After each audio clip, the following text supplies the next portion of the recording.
భక్తుల పాలిట కొంగు బంగారమై భక్తితో తలచిన వారికి పలికే దైవంగా సంతానలేమితో బాధపడుతున్న దంపతులకు సంతాన ఫల మోసిగే మహిమాన్విత దైవంగా కడప జిల్లా బద్వేల్ మండలంలోని అనంతరాజపురం లక్ష్మీపాలెం గ్రామంలో వెలిసిన శ్రీ ప్రసన్న వెంకటేశ్వర స్వామి ఆలయం ప్రసిద్ధికెక్కింది. ప్రతి ఏడు ఇక్కడ జరిగే బ్రహ్మోత్సవాలను తిలకించేందుకు రాష్ట్ర నలుమూలల నుండి భక్తులు తండోపతండాలుగా తరలివస్తూ ఉంటారు. ఈ ఆలయ విశిష్టతపై ఏసియన్ న్యూస్ అందిస్తున్న ప్రత్యేక కథనం.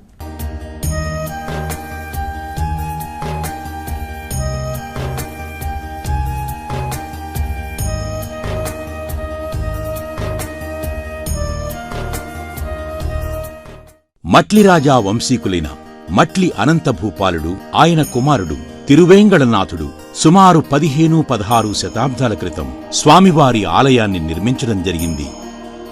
1495 నుండి 1545 శతాబ్దాల మధ్యకాలంలో శ్రీమన్నారాయణుడు తన పేరిట ఆలయం నిర్మించాలని మట్లి అనంతరాజా భూపాలుడికి స్వప్నంలో కనిపించి చెప్పడంతో స్వామివారి ఆజ్ఞానుసారమే మట్లి అనంతరాజా భూపాలుడు స్వామివారికి దివ్యమైన ఆలయ నిర్మాణం చేపట్టి ఆలయ నిర్మాణం పూర్తి కాకముందే కాలం చెందడంతో అనంతరం మట్లి అనంతరాజా భూపాలుని కుమారుడైన తిరువెంగళనాథుడు స్వామివారికి అతి సుందరమైన భవ్యమైన ఆలయాన్ని నిర్మించాడు.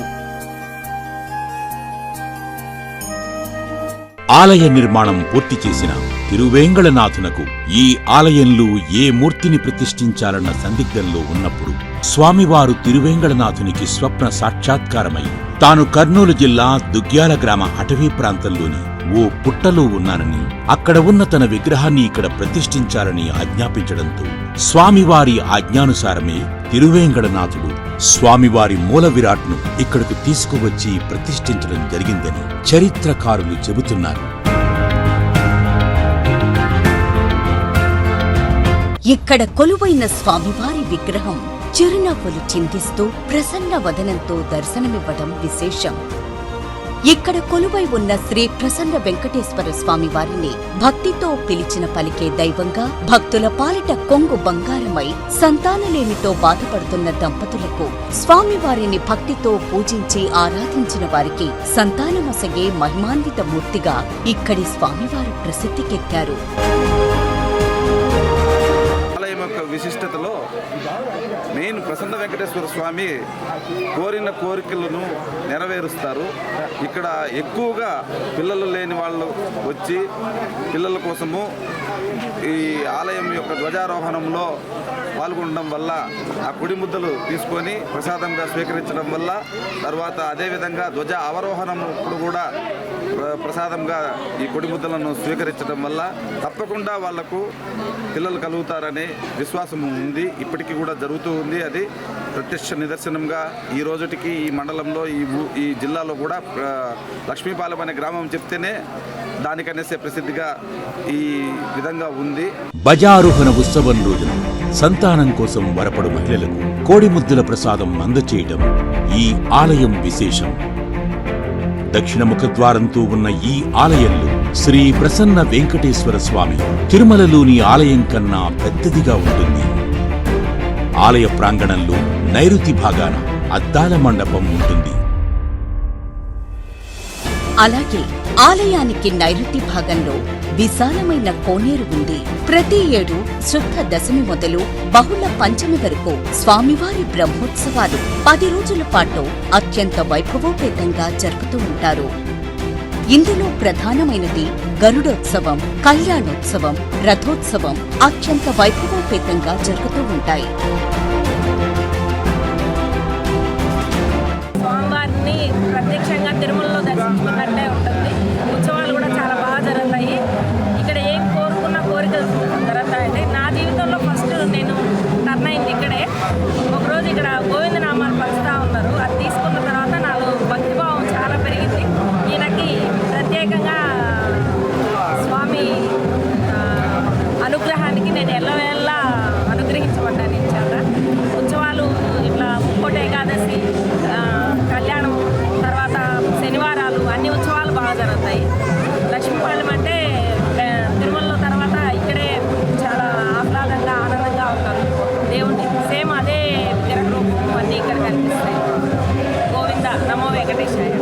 190 సంవత్సరాల పాటు స్వామివారికి విశేష సేవలు అందించిన తేరు రథం శిథిలావస్థకు చేరుకోవడంతో ప్రస్తుత పాలక మండలి సభ్యులు దాని స్థానంలో దాతల సహకారంతో సుమారు 1,20,00,000 రూపాయల వ్యయంతో పూర్వపు రథమునకు మించిన పెద్ద రథమును ఈ ఉత్సవానికి సిద్ధం చేయడం జరిగింది. ఈ దేవాలయంలో ఈసారి కొత్తగా రథం నిర్మించబడింది. ఈ రథానికి మొత్తము ఒక ఎక్కువగా డబ్బు ఖర్చు అయినా కూడా చాలా బాగా తయారు చేశారు. డోనర్స్ సహాయంతో మన దేవాలయానికి కొత్తగా రథము నిర్మించబడింది. ఈ రథం కూడా ఈ తిరునాళ్ళ భాగంలో బ్రహ్మోత్సవాల భాగంలో 5వ తారీఖున గురువారం రోజున మనకు ఇది రథసేవ ఉంది.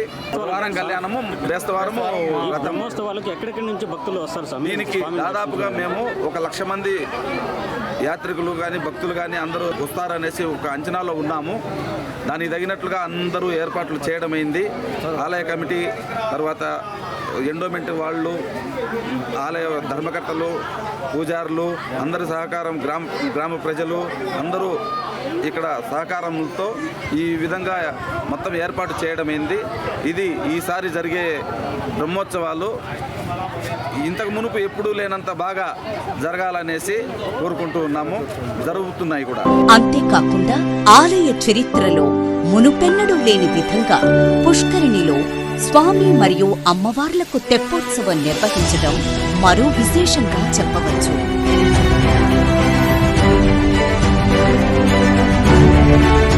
ప్రతి ఏడు జరిగే ఈ బ్రహ్మోత్సవాలను తిలకించడానికి రాష్ట్రం నలుమూలల నుండి భక్తులు తండోపతండాలుగా వస్తుంటారు.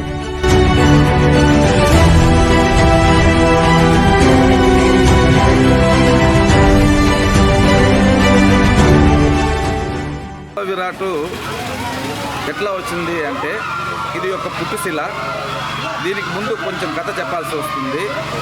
బట్లి అనంతరాజు యొక్క కుమారుడు శ్రీకృష్ణదేవరాయల యొక్క కుమార్తెను చేసుకోవడం వల్ల తిరుమలదేవి యొక్క కూతుర్ని చేసుకోవడము, తర్వాత అదేవిధంగా చిన్నమ్మదేవి యొక్క కూతుర్ని గండికోట రాజులు చేసుకోవడంతో వీళ్ళు ఒకరికొకరికి సహకారం కోసము గండికోట రాజుల పైన ముస్లిమ్స్ దండయాత్ర చేసినప్పుడు ఆ యుద్ధానికి ఈ మట్లి అనంతరాజు ముందు ఉండి నడిపిస్తాడు.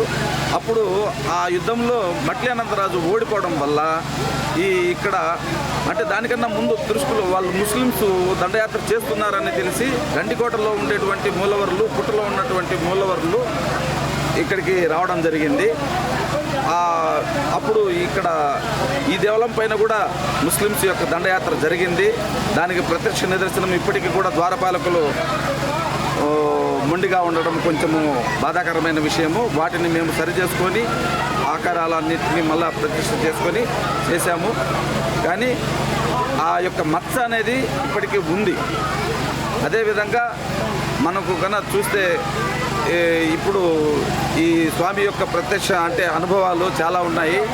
ఎవరైనా కానీ ఒక కోరిక కోరుకొని మనసులో కోరుకొని ఆయనకు 11 రూపాయలు ముడుపు కట్టి, పసుపు వస్త్రంలో ముడుపు కట్టి కోరిన కోరికను తీర్చిన తర్వాత ఆ 11 రూపాయలను పసుపు గుడ్డలో కట్టిన 11 రూపాయలను హుండీలో వేస్తే కూడా ఇక్కడ ప్రతి ఒక్కరికి కోరికలు తీరినాయి.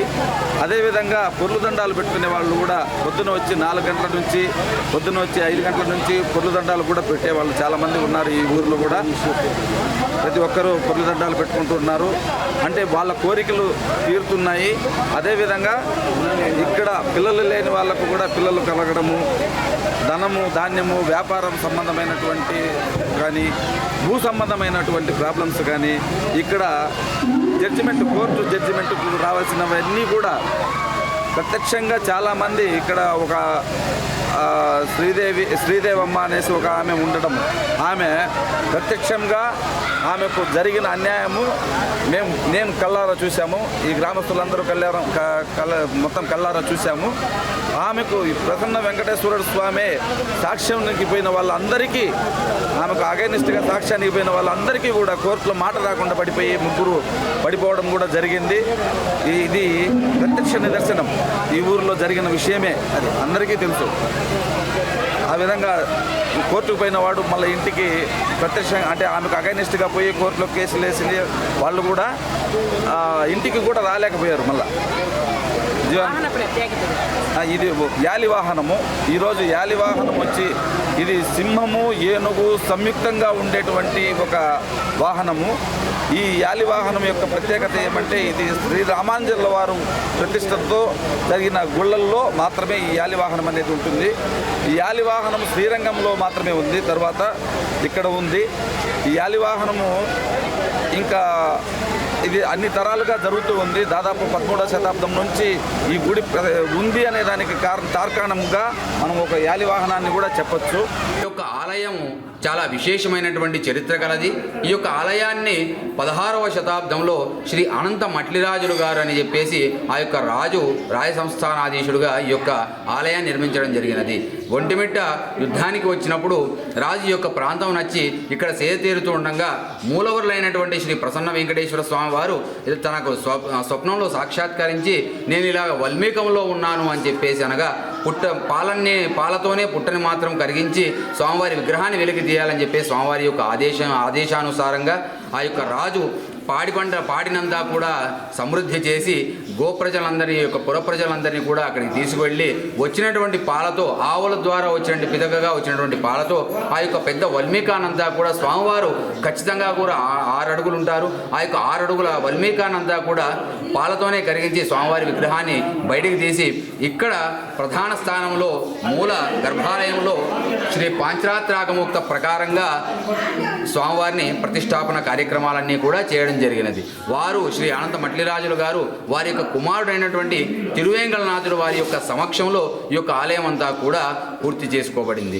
అలాగనే ఈ యొక్క ఆలయానికి ప్రతి సంవత్సరం కూడా పాల్గొన శుద్ధ దశమి అనగా నిన్నటి రోజు ఈ యొక్క బ్రహ్మోత్సవాలన్నీ కూడా అంకురార్పణతో నిన్నటి రోజు ప్రారంభమయ్యి ఈరోజు ధ్వజారోహణతో స్వామివారు పురవీధుల్లో అన్నీ కూడా మెరవణిగా రావడం ఈ యొక్క రోజు నుంచి కూడా జరుగుతుంది. సాయంకాలం వేళ స్వామివారు ప్రధానంగా శ్రీదేవి భూదేవి సమేత మలయప్ప స్వామివారు శ్రీ ప్రసన్న వెంకటేశ్వర స్వామివారు మొట్టమొదటగా గ్రామ పురప్రజలన్నీ కూడా గ్రామాల్లో తిరుగుతూ తర్వాత రాత్రికి స్వామివారు ఒక్కరే ఒక్కొక్క వాహనం పైన వస్తారు.